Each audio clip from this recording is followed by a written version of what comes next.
Hello everybody and welcome to Dryer Days Art Studio. I'm Catherine and I'm so happy to have you here. I'm finally getting around to upload this video on the Stag coasters that I made for my father-in-law for Christmas. This has been a labor of love getting this video made and edited. I did the whole recording on my cell phone, which I never usually do, but had to in this instance, and it has been a challenge to get it edited and uploaded for you all, so I'm sorry about that. I'll start off by saying I am using Stone Coat countertop resin. I'm not using the art resin. I'm using their countertop resin because these are going to be coasters and I wanted them to be heat resistant.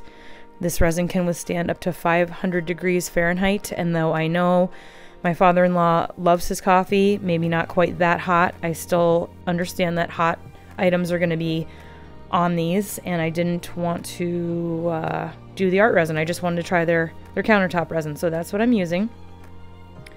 If you've never tried Stone Coat or you love them and need to stock up on some, check out the video description down below for a $10 off coupon for Stone Coat. It is my discount code and I would appreciate it if you guys would head over there, pick up some resin and use that code.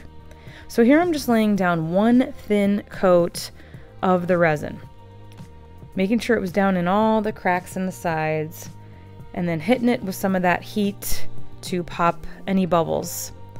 And all the products and tools you see me using you can find down in the description of this video.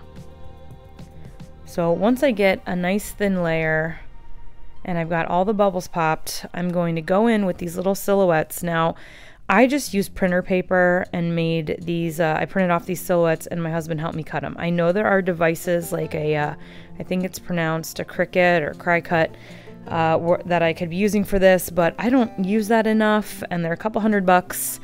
So we just cut these out by hand because these were a big experiment. I didn't even know how these were going to turn out, and I wasn't about to invest in that when I wasn't even sure how this was going to go. So I'm laying these in there ever so gently, tapping them into the resin just a little bit to get them in there. And now I'm going to start coming in with my colors and having some fun. So this first one here, the square, I do come in with resin, and I have mixed some acrylic paint and some mica pigments into these cups.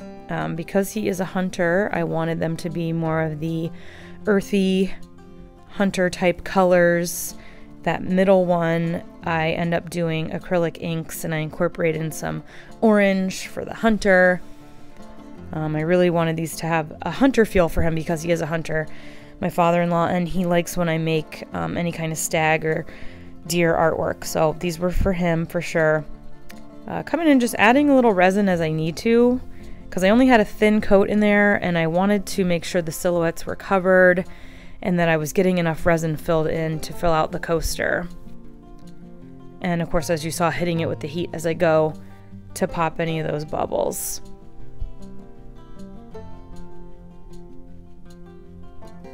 Coming in with my acrylic, my alcohol ink now.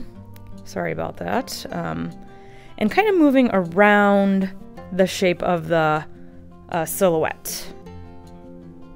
Again, big experiment. I had no idea how these were going to work around the silhouettes. And the silhouettes, like I said, are just on printer paper, very thin. I didn't know if they were going to like dissolve, if the ink was going to bleed. I had no idea. That hexagon shape up there that I'm working on right now didn't turn out so well, so you won't see me focusing a whole lot on that in this video.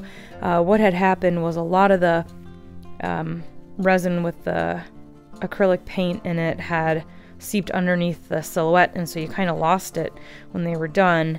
I was using a technique of going over the shape with my Uni Posca marker once they had cured, and I really would have just had to lay another very thin coat of resin on the inside to cover that Uni Posca marker, but I simply just ran out of time. It was getting really close to Christmas. These were a gift.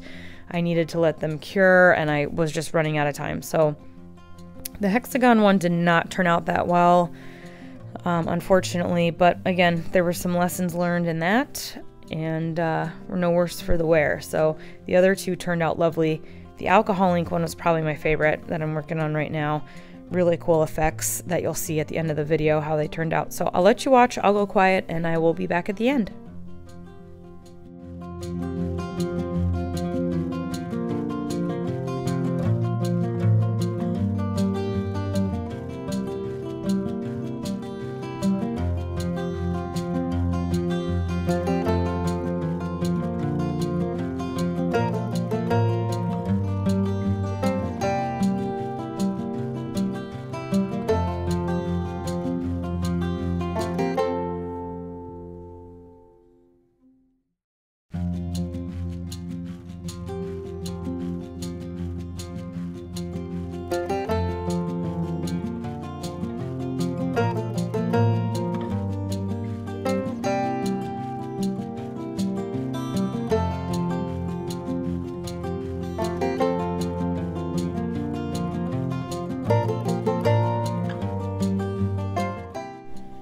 here they are after 72 hours. I was dying to know what they looked like. At about 48 hours, I knew I could kind of move them and see what they look like underneath. Fortunately, these are clear molds, so I could get an idea, a little bit of what they look like. These silicone molds will be in my Amazon store, or check out the video description for all of the products that I'm using and links to buy them on Amazon. I'll show you here real quick the hexagon. So you can already see right here, it's very hard to see that silhouette. I knew a lot of that paint had seeped underneath the silhouette, and we had lost the stag a little bit on that one. But now you can see on this one, already it's pretty clear through there. You can see the stag, and these turned out pretty well. A little bummed about the hexagon, but that's okay. The other two turned out really well. So here I will peel these out here, and you really do want to wait a good amount of time to let them cure, because if they're not rock hard and you try to pull these out, they will bend and kind of lose their shape if they're not ready yet. So just be mindful of that. And here it is. And that one, you know, some of that paint did seep under in this one too, but that was okay. I kind of liked the look. It gave it a little bit of an abstract look a little bit, and yeah, I kind of like that. Here is that hexagon one that did not turn out that great, and you can see it's really just kind of lost. Sorry for the delays here. That is not on your end, that is on my end, because I was recording with my phone again. And yeah, so really kind of lost it. Like I said, I tried to go over the shape with my Uni Posca marker, my black one, and it was helping. It was bringing that stag back out, but I just didn't have time to finish it. So I'll have to see at a later date if I can do that. I just want to show you how I finished these. I ended up laying a piece of scrapbook paper, which is nice and thick, on the back of these. I cut them to size, and then I cut a piece of cork and added that to the back. Just kind of finishes it off. You don't have to do that. I just wanted it to be a little bit more of a solid background, so those colors really showed through. And here it is, my favorite with the alcohol ink. I really like how this turned out. I just think the blending of the colors and everything just looks really nice. Did the scrapbook paper on the back with the cork again on this one. And yeah, I just love it. I think they came out really nice. My father-in-law really enjoyed them on Christmas. So thank you guys so much for watching this video. I hope you found it informative. Please like, comment, and subscribe. Come check out my Facebook group, Acrylic Pouring and Fluid Painting, or find me on Instagram at Drier Days. And until next time, everybody, keep on pouring.